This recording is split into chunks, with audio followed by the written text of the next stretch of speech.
Welcome to trigger with Sundar. ఇవాళ మనతో పాటు ఉన్నారు ప్రొఫెసర్ ప్రభంజన్ యాదవ్ గారు. ఆయనతో మాట్లాడదాం. నమస్తే అండి. నమస్తే.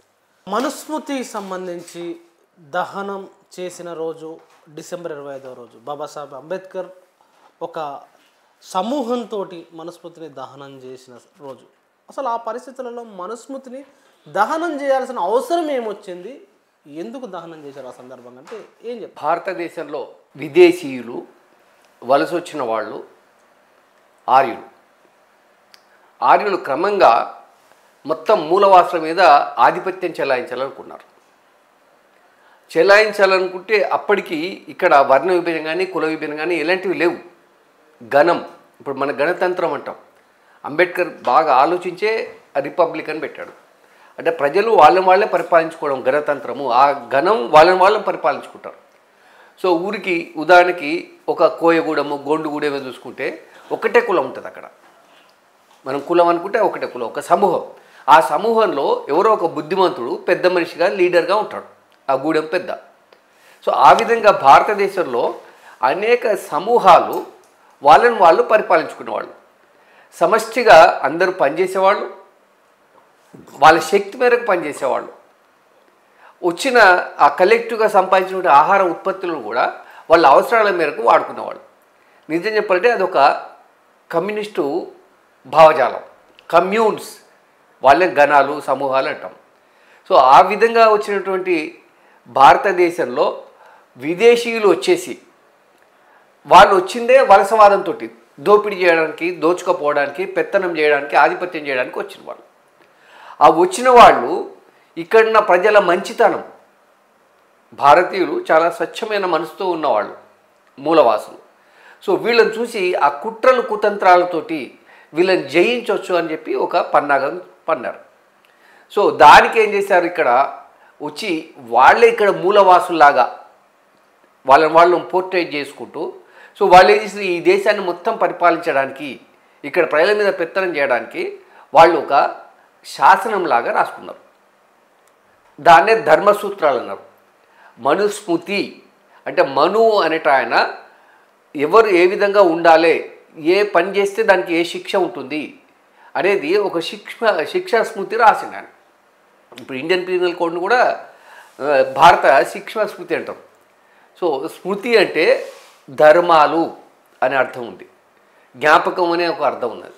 మరి ఎందుకు అట్లా అలాంటి పురాతనమైన ధర్మాల్ని, పురాతనమైన జ్ఞాపకాలని, పురాతనమైన స్మృతుల్ని ఎందుకు బాబాసాహెబ్ తగలబెట్టిండో అదే చెప్తున్నా. అంటే ఈ నేపథ్యంలో 2685 శ్లోకాలు మనుస్మృతిలో రూపొందించారు. ఈ శ్లోకాలు అన్నీ చూస్తుంటే కూడా ఒక్కొక్కటి చదివి దాని అర్థం మనం చేసుకుంటే ఎవరు ఎలాంటి పని చేస్తే ఎలాంటి నేరం వెయ్యాలి. ఉదాహరణకి ఒక బ్రాహ్మణ పురుషుడు బ్రాహ్మణ స్త్రీతోటి సెక్స్లో పాల్గొనవచ్చు, క్షత్రియ స్త్రీతో కూడా సెక్స్లో పాల్గొనవచ్చు, అట్లాగే శూద్ర స్త్రీతో కూడా పాల్గొనవచ్చు. ఆయనకి ఎలాంటి శిక్ష ఉండదు. ఒక క్షత్రియుడు కానీ, ఒక శూద్రుడు కానీ, వైశ్యుడు కానీ బ్రాహ్మణ స్త్రీతో సెక్స్లో పాల్గొంటే, ఇష్టంతో పాల్గొన్నా కూడా వాడు శిక్షార్హుడు. అంటే ఎంత దుర్మార్గం! వాళ్ళిద్దరు ఇష్టపడి వాళ్ళు సెక్స్లో పాల్గొన్నా కూడా నువ్వు బ్రాహ్మణ స్త్రీ, ఒక ఆధిక్యంలో ఉన్నటువంటి ఒక కులం అమ్మాయితోటి నువ్వు పోయినావు కనుక అక్కడ స్త్రీకి శిక్ష లేదు, పురుషుడికే శిక్ష. సో ఇది ఒక ఆధిపత్య బజావం ఎగ్జాంపుల్ అది. సో అట్లాగా ప్రతి విషయంలో కూడా వాళ్ళ ఆధిపత్యాన్ని చెలాయించుకోవడానికి ఇతరులను క్రూరంగా శిక్షించడం వల్ల భయకంపితులు చేసి వాళ్ళ కంట్రోల్లో, వాళ్ళ అదుపులో పెట్టుకున్నారు. సో దానికోసము ఇవన్నీ రాసుకున్నారు, ఈ శ్లోకాలు రాసుకొని దీనికి శిక్ష, దీనికి శిక్ష. ఇది నేను అనుకుంటాను మనువు ఒక్కడే రాయలేదు. మొదట మనువు పెట్టిన దానికి అమెండ్మెంట్స్, ఇప్పుడు భారత రాజ్యాంగం లాగా దానికి అమెండ్మెంట్స్ జరుగుతున్నట్టుగా మనువులు కొద్ది మంది ఉంటారు, 12 మంది ఏమో ఉంటారు. సో వాళ్ళందరూ దానికి యాడ్ చేసుకుంటూ పోయారు. ఇది అమానుషత్వం, మానవ సమాజంలో చేయాల్సిన పనులు కావాలి.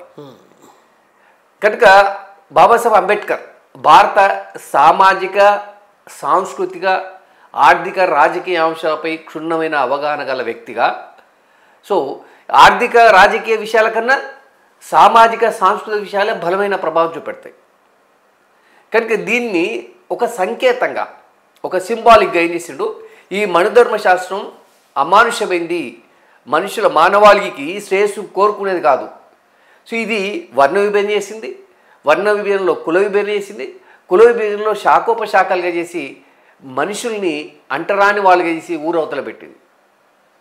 కానీ మనుస్మృతి చేసింది. ఆ మనుస్మృతిలో వాళ్ళు చాలా క్లియర్గా అంటారు, మా మనుస్మృతిలో కానీ మా పురాణాలలో కానీ కులాలు లేవు, కులాలు బయట దేశాల నుంచి వచ్చిన ఇస్లాం నుంచి తీసుకొచ్చారు, మా దాంట్లో కులాలు లేవు, మా దాంట్లో వర్ణాలు ఉన్నాయని చాలా క్లియర్గా వాళ్ళు చెప్తున్నారు, ఆర్గ్యుమెంట్ చేస్తున్నారు. అది శుద్ధ అబద్ధం. ఎట్లా అబద్ధం అంటారు? ఎట్లా అబద్ధం అంటే ఇస్లాం రాకముందు వర్ణ విభజన ఎవరు చేశారు?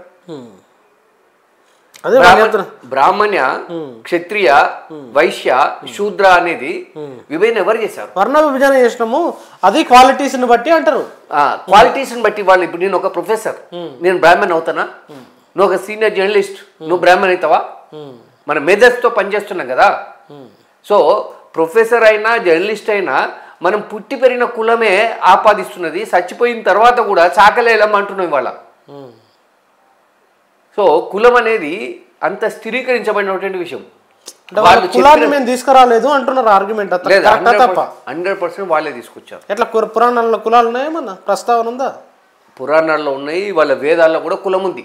రామాయణంలో రాముడు భార్యను తీసుకొచ్చుకున్నాక, రెండోసారి తీసుకొచ్చుకున్నాక ఒక చాకలాయన సాకు చూపెట్టి రాముడు తెచ్చుకున్నాడు భార్యని, మళ్ళీ పోయి ఇంట్లోకి వెళ్ళి పోయిన తర్వాత నేను అట్లా తెచ్చుకోను కదా అని అంటే అప్పుడు సీతని అగ్ని ప్రవేశించాడు. అంటే అప్పుడు చాకలి కులం కులం ఉన్నది కదా అనేది బ్రాహ్మణ్ రాసిందా? రామాయణంలో ఉంది కదా. మహాభారతంలో శ్రీకృష్ణుడు గొల్లవాడు అని చెప్తారు కదా, కులం ఉన్నదా లేదా? వీళ్ళంతా ఇవాళ బుకాయింపది. ఎందుకంటే ప్రజల్ని వాళ్ళు బుకాయించడం ద్వారా మీతో కులం లేదని వాదించడానికి ఉపయోగపడుతుంది. సో కులం అనేది ఉన్నది. ఉదాహరణకి ఇప్పుడు వృత్తిని బట్టి కులం వచ్చింది, కొన్ని చోట్ల కులం చెడితే కులం వచ్చింది, అర్థమైందా? సో 6000 పైచీలకు కులాలు ఇవాళ మండల్ కమిషన్ ఐడెంటిఫై చేసింది. ఇవాళ తెలంగాణలో కూడా 139 కులాలు, 144 కులాలు అయినాయి, బీసీలు మాత్రమే. ఎస్సీలలో కూడా 59 కులాలు ఉన్నాయి. సో ఇవి ఎవరు చేసిండ్రు? ఇస్లాంస్ ఎక్కడ చేసిండ్రు? సాక్ష్యాధారాలతో మాట్లాడాలి. ఇస్లాంలో కూడా వివక్ష ఉండొచ్చు, షియాస్, షేక్స్ ఇట్లా ఉండొచ్చు, కానీ ఇంత వర్ణ విభజన, కుల విభజన, ఇంత విభజన ఏ ప్రపంచంలో ఎక్కడ ఏ సమాజంలో కూడా కనపడదు. క్రిస్టియన్స్లో కూడా పెంతకోస్టులు ఉన్నారు, లేకపోతే రోమన్ క్యాథలిక్స్ ఉన్నారు, బాప్టిస్టులు ఉన్నారు, అక్కడ కూడా డివిజన్ ఉంది, నేను లేదని చెప్పట్ల. కానీ ఇంత ఘోరం, ఆ డివిజన్ కి తేడా అయింది చాలా. ఇది క్రూరమైంది. ఇది మనువాదం అనేది ఫస్ట్ మనిషిని మనిషిగా చూడాలి. ఇప్పుడు యూపీలో ఒక దళిత యువకుడు ఒక అమ్మాయిని, వేరే కులం అమ్మాయిని ప్రేమిస్తే వాడి చర్మం తీసి గుండెలో కత్తి చాకు పెట్టి ఇట్లా కెలుకుతున్నారు. ఇంత ఘోరమైన శిక్ష ఉండదు, చంపేస్తే అయిపోతుంది. కానీ అట్లా కాదు, క్రూరాతి క్రూరంగా చిత్రహింసలు పెట్టి చంపడం అనేది ఇది ఆర్ఎస్ఎస్ మనువాదం, బ్రాహ్మణీయ భావజాలం. అంటే దాన్ని బీభత్సం చేస్తే ఇంకోడు ఎవడు సాధించొద్దు. సో కొన్ని అరబ్ కంట్రీలో కూడా ఇతర స్త్రీలతోటి అక్రమ సంబంధాలు అంటాం, మనం వేరే సంబంధాలు అంటాం, కానీ ఆ రిలేషన్ పెట్టుకుంటే వాడు తల తెగిపోతుంది, కొట్టేస్తారు. కానీ ఒక తల తెగిన తర్వాత రెండో తల తెగొద్దు కదా. అంటే ప్రజల్ని బీభత్సం చేసి భయంకరంగా చిత్రహింసలు పెడితే దాన్ని చూసి ఇంకోడు ముందుకు రాడానుకుంటే పొరపాటు. ఎందుకంటే అది న్యాచురల్ ఇన్స్టింక్ట్స్ ఉంటాయి. ఇవాళ భారత రాజ్యాంగం మన హక్కుల్ని గుర్తించింది, కానీ భారత రాజ్యాంగం హక్కులు ఇవ్వలే. ఆ మేరకు వస్తే ఏ రాజ్యాంగం ఇవ్వదు.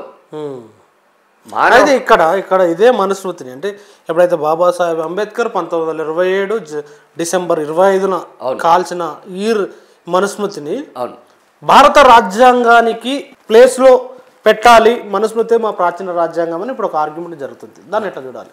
అది ఫస్ట్ ఆఫ్ ఆల్ ప్రత్యామ్నాయ ప్రజాస్వామిక రాజకీయ శక్తుల వైఫల్యంగా చూడాలి.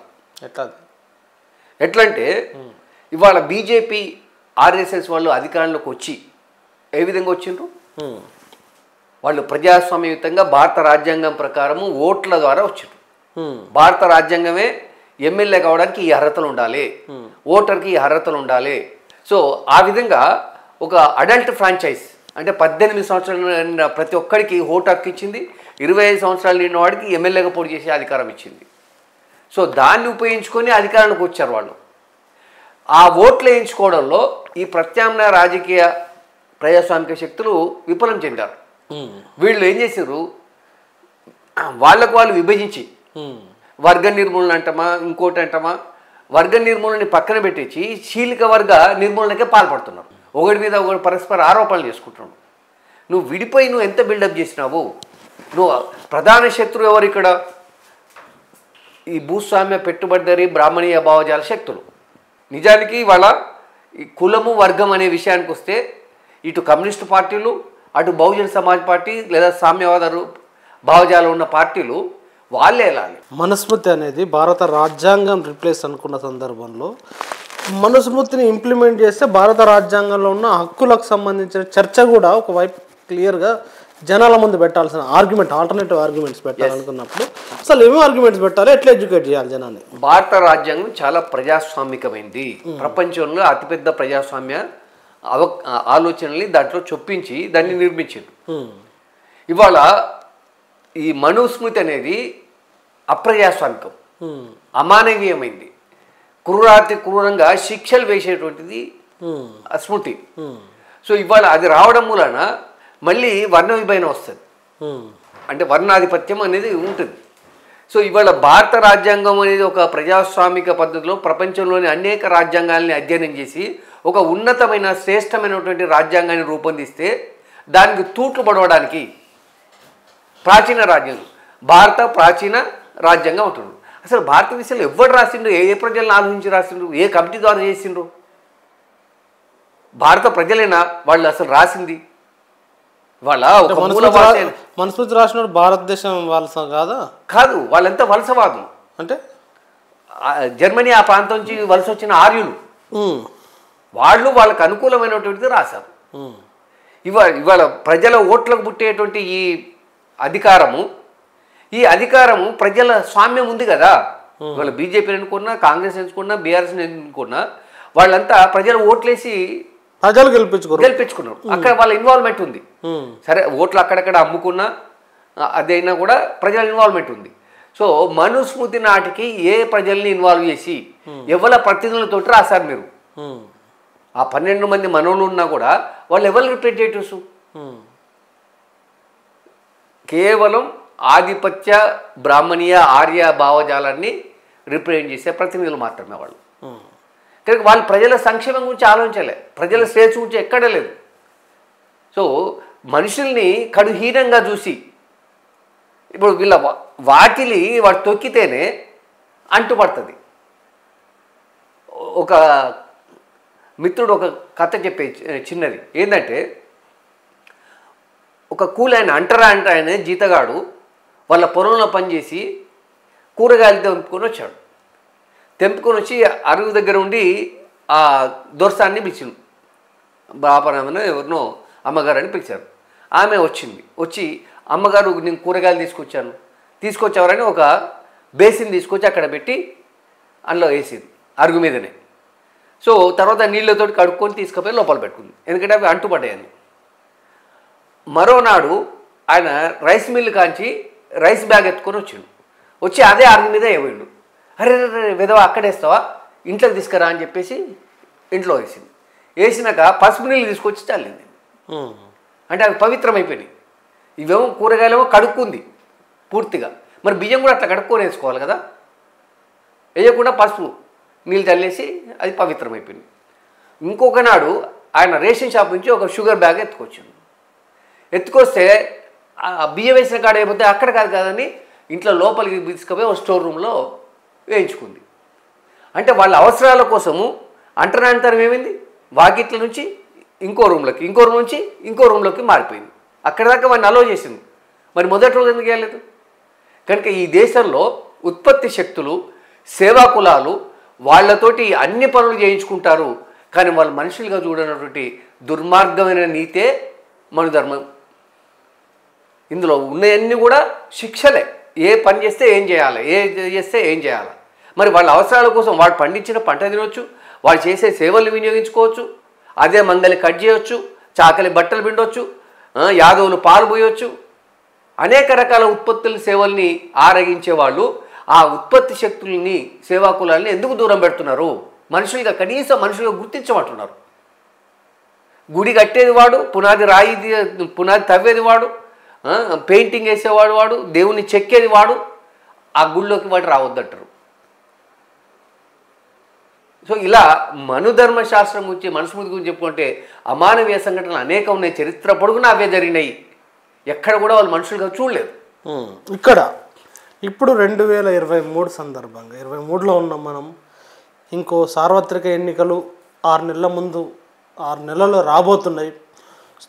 ఈ సందర్భంగా ఈసారి కనుక బీజేపీ ఇంత మెజారిటీతో గెలిస్తే మొత్తం రాజ్యాంగాన్ని మార్చే ప్రమాదం ఉందని ప్రతి ఒక్కరు మాట్లాడుతున్న సందర్భంగా ఏ స్టెప్పులు తీసుకుంటే ఇప్పుడు భారతదేశంలో వాళ్ళు మైండ్ గేమ్ ప్లే చేశారు. మనువాదులందరూ కూడా మైండ్ గేమ్ ప్లే చేసి మైండ్ గేమ్ ఉదాహరణకి ఒక దొర ఇంట్లోకి పాము వచ్చింది. ఆ పామును చూస్తే దొరసాన్ని గజగజ ఉడుకుతారు, జీతగాన్ని పిలుస్తారు. ఆయన మాదిగైనా కావచ్చు, బీసీ అయినా కావచ్చు, ఎవరైనా కావచ్చు. వాడు అవలీలగా వచ్చి ఆ పామును కొట్టి బయట తీసుకొస్తాడు. కానీ అదే మనిషి దొరను చూస్తే భయపడతాడు, గజగజ ఉడుకుతాడు. దొర పాము చూసి గజగజ ఉడుకుతాడు, ఈయన ఇది చేస్తాడు. కనుక వాళ్ళు ఏంది మానసికంగా వీళ్ళని కంట్రోల్ చేశారు, అదుపులో పెట్టారు, కట్టడి చేశారు. సో వీడు ఎంత బలాఢ్యుడైనా పాముని, సింహాన్ని, గుడ్డెలుగుని కొట్టేంత శక్తి ఉన్నా దొరను కొట్టలేకపోతున్నాడు. ఉదాహరణకి ఒక ఎద్దు ఉందనుకోండి, ప్రతిరోజు సాయంకాలం 6 గంటలకు ఒకే చోట కట్టేస్తే అలవాటైపోతుంది. ఒకరోజు కట్టకపోయినా కూడా అది వచ్చి అక్కడ నిలబడదంటే తెల్లారి వరకు కదలదు, కట్టేసిన భ్రమలో ఉంటారు. సో వీళ్ళు చేసినంత మైండ్ గేమ్. బహుజనులు లేదా ఈ దేశ మూలవాసుల మైండ్ మీద వాళ్ళు దాడి చేసి వాళ్ళని కంట్రోల్ చేసి అదుపులో పెట్టి వాళ్ళకు శిక్షణ ఇచ్చారు. మీరు ఇది అని. అందుకే బాబాసాహెబ్ అంబేద్కర్ నుండి ఇక్కడ ఇచ్చిన మెట్ల కుల వ్యవస్థ ఉన్నది. వాడు కింద ఒకరిని తొక్కుతున్నానే ఆనందంలో ఉంటాడు, పైన వాడిని ఒకటి తొక్కుతున్నటువంటి బాధని మర్చిపోతాడు. సో ఈ విధంగా మైండ్ గేమ్ ప్లే చేసి ఈ కుల చట్టంలో బిగించేసి ఒకటికంటే ఒకటి ఎక్కువ అందరు కలిసి దేవుణ్ణి మొక్కాలి. ఆ దేవుడు ఎవరి ఆధీనంలో ఉంటాడు? బ్రాహ్మణ ఆధీనంలో ఉంటాడు. అంటే ఒక శ్లోకం ఉంది ఇక్కడ, దాని అర్థం చెప్తాను, నాకు శ్లోకం సరిగా గుర్తులేదు. సమస్త లోకం మంత్రాధీనం, మంత్రం దైవాధీనం, దైవం బ్రాహ్మణాధీనం. కనుక ఎవరు కంట్రోల్ చేస్తున్నారు ఈ లోకాన్ని? బ్రాహ్మణులు. ఏ విధంగా చేస్తున్నారు? మానసికంగా. మనమే ఇప్పుడు ఒక కార్యక్రమం జరగాలి, పెళ్ళి జరగాలి, ముహూర్తం పెట్టాలంటే మనమే, అంటే బీసీలు బహుజనులు అందరూ కూడా వాళ్ళ దగ్గరికి పోయి ముహూర్తం చూసుకుంటారు. పిల్లగాడికి వరుగులు కలుస్తున్నాయో లేవో చూసుకుంటారు. ఆ డేట్ కూడా ముహూర్తం ఫిక్స్ చేయించుకుంటారు. మళ్ళీ అదే బ్రాహ్మణ వచ్చి పెళ్లి చేయాలి. వీడు చాకలివాడు, వీడు మంగళవాడు, వీడు గొల్లవాడు, వీడు కుమ్మరివాడు, కమ్మరివాడు అని నువ్వు ఎట్లయితే విభజన చేసినావో వాళ్ళ పెళ్ళిళ్ళకి నువ్వెందుకు వస్తున్నావు? ఆ విధంగా ఒక 100 సంవత్సరాలు 1000 సంవత్సరాలు మన మైండ్ మీద వాళ్ళు ప్రభావం చూపెట్టి బాన్సులుగా తయారు చేశారు. వాళ్ళ మనంతరం మనమే వాళ్ళకి పోయి పిలుచుకొని కార్యక్రమాలు చేయించుకునేటువంటి పరిస్థితి చేశారు. ఈ దేశంలో ఇవాళ గణేష్ నవరాత్రి ఉత్సవాలు రోజు రోజుకి పెరిగిపోతుంది. ఒకే గల్లీలో 4-5 పెడతారు. సో ఎక్కడైనా ఒక బ్రాహ్మణు గణేష్ మండపం పెట్టి పూజలు చేసినటువంటి పరిస్థితి ఉందా? పూజలు వాళ్ళే చేస్తారు కదా. పూజ మండపం పెట్టుకొని, దేవుడు వాళ్ళకే దగ్గర కదా. ఒక వైశ్యులు వాళ్ళ వాడకి ఒక గణేష్ మండపం పెట్టిండ్రా? వాళ్ళ ఇంట్లో మండపాలు పెట్టేదంతా శూద్రులు. శూద్రులు అంటే అతి శూద్రులు అందరూ కలిసి ఉంటారు. ఈవెన్ రెడ్లు, కమ్మలు, వెల్మలు కూడా పెట్టుకోవచ్చు. సో మండపాలు పెట్టేదంతా శూద్రులు, పూజలు చేసేది బ్రాహ్మణులు. ఎక్కడ నువ్వు హరిజనవాడలో, మాదిగవాడలో, దళితవాడలో నువ్వు విగ్రహం పెట్టినా ఆయనకు వచ్చి బ్రాహ్మణైనా పూజ చేస్తాడు.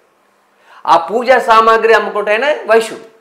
వాళ్ళ వ్యాపారం, వాళ్ళ ఆదాయ వనరులు పెంచుకోవడానికి ప్రజల మైండ్ మీద దాడి చేసి వాళ్ళంతా వాళ్ళే ఆహ్వానించేటువంటి పరిస్థితికి తీసుకొచ్చారు. దేవాలయాలు ఉన్నాయి, దేవాలయంలో పూజారులు వాళ్ళు, కానీ ఆ దేవాలయం అభివృద్ధి కమిటీలో చేసేది శూద్రుడు. ఆ శూద్రులను దాన్ని అభివృద్ధి చెందడానికి ఉపయోగించుకుంటారు. కానీ ఆ శూద్రులు ఎవడైనా పోయి మంత్రాలు చదివి దాన్ని పూజ చేయడానికి దేవుడికి దగ్గర అవ్వడానికి అవకాశం లేదు. సో అలాంటిదే మన ధర్మశాస్త్రం, అలా శాసించేదే మన ధర్మశాస్త్రం. అదే బీసీని ఒక ప్రధానమంత్రి ప్లేస్లో కూర్చోబెట్టినామని చెప్తారు, ఒక ఎస్టీని రాష్ట్రపతిని చేసినామని చెప్తారు, ఒక ఎస్సీని రాష్ట్రపతి చేసినామని చెప్తారు అదే బీజేపీ. తర్వాత తెలంగాణలో మేము గెలిస్తే బీసీని ముఖ్యమంత్రిని చేస్తామని చెప్పారు. సో మీరు చెప్తున్న సామాజిక అంశాలు కానీ లేకపోతే మీరు చెప్తున్న ఏదైతే అంటున్నారో మేమే చేస్తాం అంటే మీరు అంటున్న మనువాదులు ఆ మనుస్మృతి ఆధారంగా పనిచేస్తారు అనుకుంటున్న ఆర్ఎస్ఎస్ బీజేపీ అంటూ వాళ్ళే వీళ్ళకు మేము ప్రాతినిధ్యం కల్పిస్తాం, వీళ్ళను అధికారంలో కూర్చోబెడతామని వాళ్ళు రాజకీయం చేస్తుంటే ఈ సందర్భంలో ఎందుకు ఒకవేళ మనుస్మృతి ఫాలో కావాలనుకుంటే ఇట్లా ఎందుకు చేస్తారు వాళ్ళు? ఇవాళ బీజేపీ ఓబీసీ ప్రధానమంత్రిని చేసింది అంటుంది, తెలంగాణ కూడా ముఖ్యమంత్రి చేస్తున్నా అంటుంది. రాష్ట్రపతి ఇప్పుడు ఉన్నామే ఎస్టీ, అంతకుముందు ఒక ఎస్సీ ఉన్నారు. ఇవన్నీ వాస్తవాలే కదా, వాస్తవాలే. కానీ ప్రధానమంత్రి నరేంద్ర మోడీ విషయానికి వచ్చేటప్పుడు ఒకప్పుడు ఆయన కులము ఫార్వర్డ్ కాస్ట్లో ఉంది. ఆయన ముఖ్యమంత్రిగా ఉన్న కాలంలోనే తన కులాన్ని బీసీలో చేర్చుకున్నాడు. అదొక ప్రణాళికాబద్ధంగా జరిగింది ఆ అంశం. ఒకవేళ ఆయన నిజమైన ఓబీసీ ప్రధాని అయితే మేము డిమాండ్ చేస్తున్నాం. 2011 జనాభా లెక్కలప్పుడు కూడా బీజేపీ ప్రతిపక్షంలో ఉండి ఏం చెప్పింది, మేము అధికారంలోకి వస్తే కుల జనగణన చేస్తామన్నారు. ఆ ఒత్తిడి వల్ల 2012లో అప్పుడు కేంద్రంలో అధికారంలో ఉన్న కాంగ్రెస్ పార్టీ ఆ కుల జనగణన చేయకుండా ఏం చేసిందంటే సామాజిక ఆర్థిక సర్వే చేయించింది. దానికి శాంక్టిటీ ఉండదు. ఇవాళ ఏ ప్రభుత్వము ఏ అభివృద్ధి సంక్షేమ కార్యక్రమాలు చేసుకున్నా జనాభా లెక్కల ప్రాతిపదికనే బడ్జెట్ అలొకేట్ చేయాలి. సో అది చేయడానికంటే కుల జనగణన చేయాలి. నువ్వు ఓబీసీ ప్రధానమంత్రి ఉన్నావు, 2011-12లో నువ్వు డిమాండ్ చేసినావు, బీజేపీ డిమాండ్ చేసింది. 2021లో నీ చేతిలో అధికారం ఉంది, నువ్వు ప్రధానిగా ఉన్నావు, నీ ప్రభుత్వం నడుస్తున్నప్పుడు కుల జనగణన ఎందుకు చెయ్యలేదు? వదిలేద్దాం. సుప్రీంకోర్టులో ఏమైనా అఫిడవిట్ చేసింది? సో ఇది చాలా సెన్సిటివ్ ఇష్యూ. ఇది ప్రజల్ని మరింత విభజించి పాలించడమే నీ లక్ష్యం కదా. ఇవాళ 6,000 పైచీలకు బీసీ కులాలని, ఎస్సీ కులాలని, ఎస్టీ కులాలని, మీరు అనుకునే ఆధిపత్య అగ్ర కులాలు కూడా ఉన్నాయి కదా. ఆల్రెడీ హిందూ సమాజం విభజించబడి ఉన్నది. ఇంకా ఫర్దర్ ఏమి విభజిస్తారు లెక్కలు జరిగితే? సో జనాభా లెక్కలు తెలిస్తే మన శక్తి ఏందో మనకు తెలిసిపోతుంది. ఇంతమంది ఉన్నాం ప్రజాస్వామ్యంలో, జుట్లపాలు అంటే ఎవరు ఎంత ఉన్నారో వాళ్ళకంతా. కనుక మనకి ఇన్ని ఓట్లు ఉన్నప్పుడు మన ఓట్లు మనం వేసుకొని మనమే అధికారంలోకి రావచ్చు కదా అనే ఆలోచన వస్తుందన్న భయంతో సో ఈ కుల జనగణన చేస్తే ఇవాళ అగ్ర కులాల సంఖ్య కూడా తగ్గిపోతుంది. ఎందుకంటే వాళ్ళు చదువుకుంటున్నారు, 30-35 ఏళ్ళ వరకు అమ్మాయిల పెళ్ళిళ్ళు చేయట్లేదు. ఆ చదువుకున్న వాళ్ళు సాఫ్ట్వేర్ అది విదేశాలకు వెళ్ళిపోతున్నారు. విదేశాలకు అంటే 35 ఏళ్ళ వరకు బహుజన కులాల్లో ఆ అమ్మాయి అమ్మమ్మ అవుతుంది. 12 ఏళ్ళకే సంవత్సరం అవుతుంది, సంవత్సరంగానే పెళ్ళి అవుతుంది. పెళ్ళైన 1-2 ఏళ్ళకే పిల్ల, ఆ 15వ ఏట పిల్లలు కంటే ఆ అమ్మాయి కూడా మళ్ళీ 15 ఏళ్ళు వచ్చే వరకు 30 ఏళ్ళు వచ్చే వరకు ఆమె పిల్లలు కంటది. మొదట ఆమె అమ్మమ్మ అయిపోతుంది. సో ఇట్లా ఒక్కరితో ఆగరు వాళ్ళు, 2, 3, 4 కంటుపోతున్నారు. సో బహుజనుల జనాభా పెరుగుతున్నది, అగ్రకులాల జనాభా తగ్గుతున్నది. వాళ్ళు చదువుకొని ఇక్కడ ఉండట్లేదు, విదేశాలకు పోతున్నారు. వృద్ధ తల్లిదండ్రులు కూడా అక్కడికే పట్టుకుపోతున్నారు. ఇంకా వాళ్ళు ఇక్కడ వచ్చి ఉండే పరిస్థితి లేదు. కనుక ఇవాళ మనం ఏమంటున్నాం, ఒక బీసీల జనాభాను ఎస్సీల జనాభాను అడగట్లే, అన్ని కులాల జనాభా కుల జనగణన ఏమంటుంది చేయడం మూలన ఏమైందంటే ఎవరు ఎంతో తెలిసిపోతుంది. దానికి ఎందుకు నువ్వు భయపడుతున్నావు? ఒక్క కుల జనగణన చేయడానికి కేంద్ర ప్రభుత్వం కనుక చేయలేని పరిస్థితిలో ఉన్న అసమర్థత స్థితిలో ఉంటే వదిలేయండి, రాజీనామా చేసి బయటకు రండి. సమర్థులైన వాళ్ళు వస్తారు, వాళ్ళే చేస్తారు.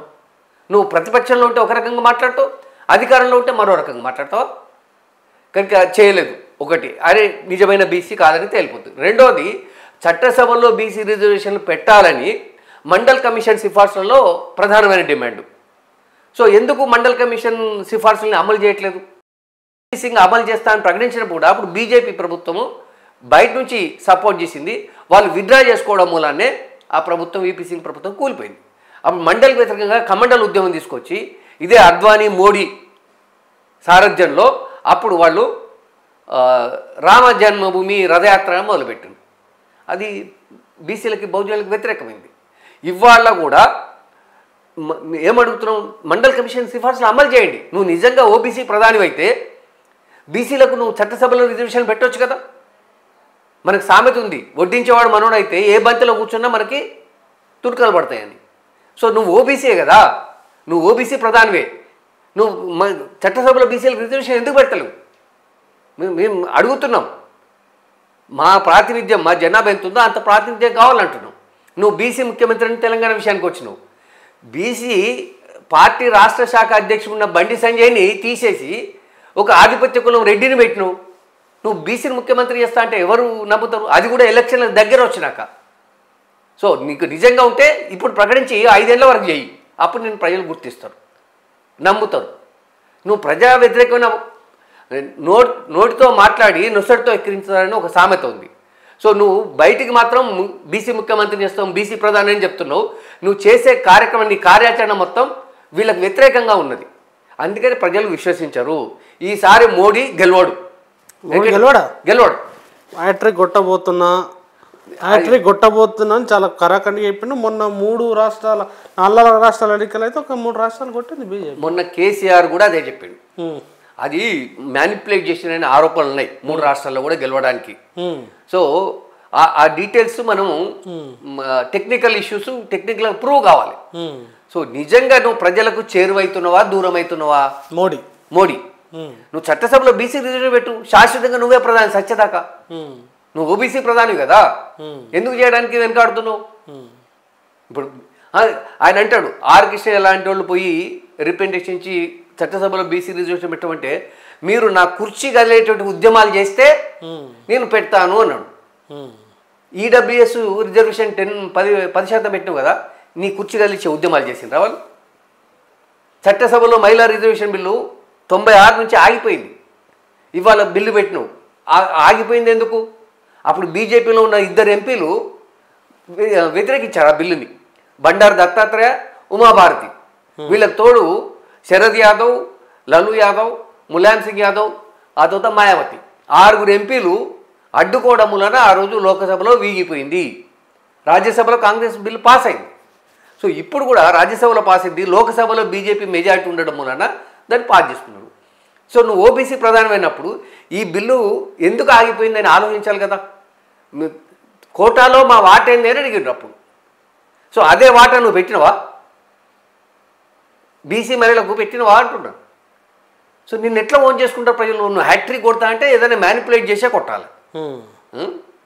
మిషన్స్ ట్యాంపరింగ్ చేసి అట్లా ఏమైనా చేస్తే తప్ప ప్రజల విశ్వాసాన్ని భారతీయ జనతా పార్టీ కోల్పోయింది. అదే ఇప్పుడు ప్రపంచంలో అతిపెద్ద టెక్నికల్గా అప్డేట్ అయ్యి ఒక అభివృద్ధి చెందిన దేశాలు కూడా బ్యాలెట్ ఓటింగ్ ఉంటే భారతదేశంలో మిషన్ ఓటింగ్ సంబంధించి ఒక చర్చ, విస్తృతమైన చర్చ జరుగుతుందని ఎట్లా చూడాలి? అది బ్యాలెట్ పేపర్ పెట్టడం అనేది ప్రజాస్వామికం. అందుకని దాంట్లో మ్యానిపులేషన్స్ ఉండవు. 3 వైపుల దడి ఉంటుంది, 4వ వైపు ఓటర్ ఉంటాడు. ఆ ఓటు వాడిని తనకి ఇష్టమైన దగ్గర గుద్దుతాడు, దాంట్లో బాక్సులు వేస్తాడు. అది లెక్క పెట్టడానికి అవకాశం ఉంటుంది. సో దీంట్లో ఎవ్రీ 5th ఓటర్, అది అంతా సాఫ్ట్వేర్ డిజైనింగ్ కదా. సో దాన్ని మ్యానిపులేట్ చేసి ప్రతి 5వ ఓటు వాళ్ళ పార్టీకే పడేటట్టుగా దాన్ని అట్లా డిజైన్ చేసి పెడితే అయిపోతుంది. సో దేనికి వచ్చినా కూడా దానికే పడుతుంది. దానికి వచ్చేటోళ్ళు సపరేట్ కొంతమంది ఉంటారు, కొంతమంది ఉంటారు. ఆ తర్వాత ఈవీఎం మిషన్లు కూడా మాయం చేసి గోడౌన్లో మళ్ళీ కొత్త మిషన్లు, వాళ్ళు ఓటు వేసుకున్నటువంటి మిషన్లు తీసుకొచ్చి కూడా అందులో పెట్టినటువంటి పరిస్థితులు కూడా వార్తలు వచ్చినాయి. కనుక ఇవాళ భారతీయ జనతా పార్టీ తమ ప్రజల్లో విశ్వాసాన్ని, నమ్మకాన్ని కోల్పోయింది. 10 సంవత్సరాల అధికారంలో ఉండి చట్టసభలో బీసీలకు రిజర్వేషన్లు ఇవ్వలేదు. మండల్ కమిషన్ సిఫార్సులు ఇప్పటికి కూడా అమలు చేస్తామని ఒక్కటి కూడా ప్రకటించట్లే. 40 సిఫార్సులలో విద్యా ఉద్యోగాల్లో మొట్టమొదట వీపీ సింగ్ ఒకటే సిఫార్సు ఉద్యోగాల్లో. అర్జున్ సింగ్ వచ్చిన తర్వాత కేంద్ర మానవ వనరుల శాఖ ఉన్నప్పుడు విద్యలో పెట్టారు. మిగతా 38 పక్కకే ఉన్నాయి. అందులో ప్రధానమైనది చట్టసభల్లో రిజర్వేషన్లు కావాలి. సామాజిక న్యాయమే ప్రధాన ఎజెండాగా పనిచేయాలి. 75 సంవత్సరాల అమృతోత్సవాలు జరుపుకుంటున్నప్పుడు బీసీల ప్రాతినిధ్యం ఎత్తున్నది. బీసీలకు ప్రభుత్వ అభివృద్ధి సంక్షేమ కార్యక్రమాలు ఎక్కడున్నాయి? అభివృద్ధి సంక్షేమ కార్యక్రమాల్లో భిక్షమేసినట్టు ఇవ్వడం కాదు, అధికారంలో కూడా మా భాగస్వామ్యం ఏంది? ఇవాళ 27 మంది బీజేపీ ఎంపీలని, ఓబీసీ ఎంపీలని మంత్రి పదవులు ఇచ్చి సామాజిక న్యాయం చేసినావు అంటుండు. బహిరంగంగా చెప్తున్నాడు, నా క్యాబినెట్ చూసి మాట్లాడిన అంటుండు మోడీ. నీ క్యాబినెట్ చేసినావు, నువ్వు అట్లాగా ఎంపీ టికెట్లు ఎందుకు ఇవ్వవు? నువ్వు అది మేము హర్షిస్తున్నాం, అభినందిస్తున్నాం. 27 మందికి మంత్రి పదవులు ఇవ్వడం అభినందిస్తున్నాం. అట్లాగే ఎంపీ టికెట్ కూడా అదే ప్రాతిపదికన ఇవ్వు, సామాజిక న్యాయం చేసిన వాడు ఇస్తావు. అట్లాగే అభివృద్ధి సంక్షేమ ఫలాలు కూడా జనాభా ప్రాతిపదిక మీద ఇవ్వు, దామాషా రీతిలో ఎవరెంతున్నారో వాళ్ళకి అంత ఇయ్యి. సో అప్పుడు నిజమైన ఓబీసీగా నువ్వు చట్టసభల్లో బీసీ రిజర్వేషన్ ఇప్పటికైనా పెట్టు. నువ్వు చనిపోయేంతవరకు శాశ్వతంగా నువ్వే ప్రధానిగా ఓబీసీలు అందరూ మనస్ఫూర్తిగా వచ్చి నేను గెలిపించుకుంటారు, జైలు పలుకుతారు. సో అది చేయట్లేదు బీజేపీ. అంటేనే వాళ్ళ మణిపూర్లో చూసినాం, దేశాన్నే ఒక భారత మాతగా మనం అభివర్ణిస్తాం. కానీ ఒక మాతని వివస్త్రం చేసి ఆమె మానంలో ఏళ్ళు పెట్టి కెలకడం అనేది ఏ భారత మాత? నువ్వు దాన్ని ఎందుకు, ఒకవేళ నువ్వు నీ పార్టీ చేయలేదు, నీ వాళ్ళు చేయలేనప్పుడు వాళ్ళని బహిరంగంగా వీడియోలో వచ్చినప్పుడు వాళ్ళకి ఏం పనిష్మెంట్ ఇచ్చినావు? ఇవన్నీ అమానవీయ సంఘటనలు. ఒక్క మణిపూర్ సంఘటన చూసుకుంటే మనుధర్మ శాస్త్రానికి అది ఒక పరాకాష్ట. అట్లాంటి శిక్షలు ఉంటాయి వాళ్లకు. ప్రజాస్వామ్యంలో ఎవరైనా తమ అభిప్రాయాలు చెప్పే అవకాశం ఉంటుంది. వాళ్ళు యునైట్ అవ్వచ్చు, సంఘాలు పెట్టుకోవచ్చు. సో ఆ స్వేచ్ఛ లేకపోతే ఆ ప్రజాస్వామిక హక్కు కాదు అది. దాన్ని నువ్వు ఆ విధంగా కూడంగా ఇప్పుడు ఆ మహిళ ఏదైనా తప్పు చేస్తే భారత శిక్షా స్మృతి ఉంది కదా, ఇండియన్ పీనల్ కోడ్, ఆ ప్రకారం ఆమెని లేదా ఆ కమ్యూనిటీ వాళ్ళని శిక్షించు. సో ఇండియన్ పీనల్ అంటే భారత రాజ్యాంగానికి, ఇండియన్ పీనల్ కోడ్కి, ఆ తర్వాత మనుస్మృతికి, ప్రాచీన భారత రాజ్యాంగానికి ఉన్న తేడా అదే. ఏం చేయాలి ఇప్పుడు జనం? మరి జనము ఫస్ట్ ప్రత్యామ్నాయ ప్రజాస్వామిక రాజకీయ శక్తులందరూ ప్రజల వద్దకు పోవాలి. ఎన్నికలు వస్తేనే ప్రజల దగ్గర పోవడం కాదు. ఈ అమానుషమైనటువంటి సంఘటనల్ని ప్రజలకు వివరించి దీనికి అంతటి కారణము పలానా మనుస్మృతి, మనువాదము. ఇవాళ భారతదేశంలో 1947 స్వతంత్రం వచ్చిన భారత రాజ్యాంగం అమలైన నుంచి 51 నుంచి ఇప్పటి వరకు 2 రాజ్యాంగాలు అమలవుతున్నాయి. ప్రాచీన భారత రాజ్యాంగం మనుధర్మశాస్త్రం అమలవుతున్నది, ఇక్కడ భారత రాజ్యాంగం కూడా అమలవుతున్నది. ఎందుకంటే మనం యూపీలో చూసినాగా శిక్షలు, ఒక అమ్మాయి ఒక తోటల మూత్రానికి పోతే ఆమెను ఘోరంగా కొట్టిండు, ఇంకో చోట గంగలో తోసేసిండ్రు. ఇది మనుధర్మశాస్త్రం ప్రకారం వేసే శిక్షలు అవి. మరి అదే అమ్మాయి అదే తోటలో ఉచ్చబోసినప్పుడు ఆడ కూరగాయలు పండితే, ఆడ పంటలు పండితే అవన్నీ నువ్వు ఆరగిస్తున్నావు కదా. సో బేసికల్గా వాటి ప్రపంచంలో ఎక్కడి ప్రాంతమైనా కూడా మనిషిని మనిషి ప్రేమించాలి. అది మానవత్వం. మనిషి అనేది ఉన్నతమైన జంతువు. మనిషి కూడా సంఘజీవి జంతువే అయినప్పటికీ Aristotle man is a social Animal అంటూ, మనం మిగతా వాటికన్నా ఉన్నతమైన వాళ్ళం. మనం ఇవాళ ఈ మీడియా పెట్టుకున్నాం, అది ఏనుగులో, కుక్కలో, రెక్కలో పెట్టుకుంటాయా? పెట్టుకోలేవు. ఎడ్యుకేషన్ ఇన్స్టిట్యూషన్ పెట్టుకున్నాం, ఒక పరిపాలన విధానాన్ని పెట్టుకున్నాం. మనం వాటికన్నా ఉన్నతమైన శ్రేణిలో ఉన్నవాళ్ళం.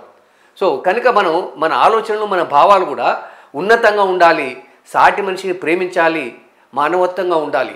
అది బీజేపీలో కానీ, బీజేపీకి అనుబంధంగా ఉన్నటువంటి సంస్థలు, ఆర్ఎస్ కాంచి 200 సంస్థలున్నాయి వాళ్ళకి, బజరంగ దళ్ ఇట్లాంటివి. వీటిలో ఎక్కడ కూడా లేదు. ఎన్నికలు వచ్చినాయంటే హిందూ ముస్లిమ్స్ అంటారు, మళ్ళీ ముస్లిం నాయకుడు, హిందూ నాయకుడు కలిసి వ్యాపారాలు చేసుకుంటారు. ప్రజల్ని మాత్రం ఒకరంటే ఒకరి పడకుండా శత్రువులుగా చిత్రీకరించి వాళ్ళ ఓట్లు దండుకోవడానికి ఆ విధంగా కుట్రలు చేస్తున్నారు. Thank you very much Prabhanjan Yadav గారు. Thank you.